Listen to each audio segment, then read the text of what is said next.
We can now start adding some code to present a new page when the user presses on the floating action button to create a new job. And the first thing that I want to do is to create a new folder inside the home page, and I'm going to call this jobs.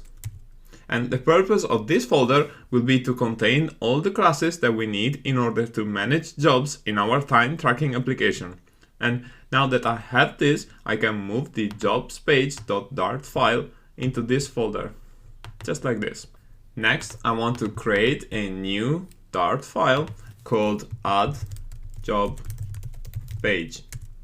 And inside this file, I will create a new widget class that we will use to add a new job. So if I open the completed app, we can see the end result. And in order to get this up and running, we will need to build this form and add the code to perform input validation and saving the data to Firestore. So once we build the form, we will need to store some temporary state variables to represent the job name and the rate per hour. And to store these state variables, we have different options. We could go with a stateful widget and store the variables inside a state object, or we could use a custom type with a change notifier, or even use a block.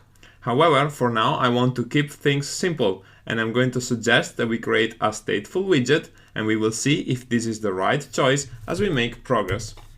Okay, so I can get back to our application, and here I can create a stateful widget, and I'm going to call it add job page, and I need to import material.dart as usual.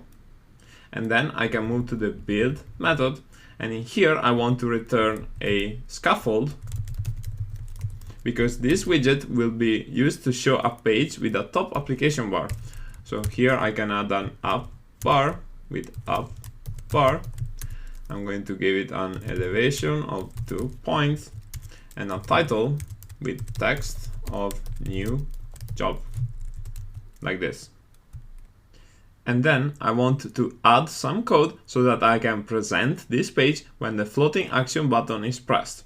So to do this, I'm going to add a new static method to this class, and here I can say static future of type void, and I'm going to call this show, and it will take a build context, and it will be an asynchronous method.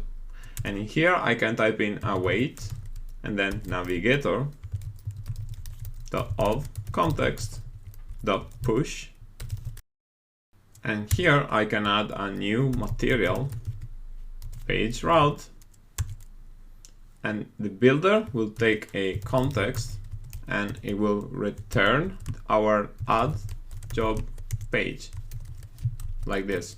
And I also want this route to be presented with full screen dialog of true, like this. By the way, we have written code like this before in order to present a page to sign in with email and password. So all this does is to push a new route inside the navigation stack. And now that we have this method, I can head back to the jobs page, and in the build method, I can update the onPress callback of this button by calling add job page, which I can import as well. And here I can show with context, like this. So at this stage, I could hot reload.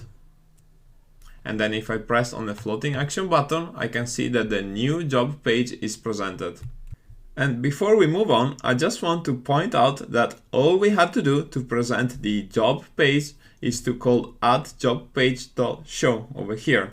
And this method will do the right thing by getting the navigator and presenting our widget inside a material page route. By the way, there is a little compiler warning that shows up every time I create a method with a future as a return type. So I'm going to fix this once and for all by going to the pubspec.yaml file, and over here I can see that my project was set up to use version 2.0 of the Dart SDK. However, since we are now running on Flutter 1.5, I can update this requirement on the Dart SDK, and I'm going to specify a minimum version of 2.2.2, like this. And then I can run packages get And if I go back to the add job page, I can see that the warning goes away. Okay, so let's continue on the next video.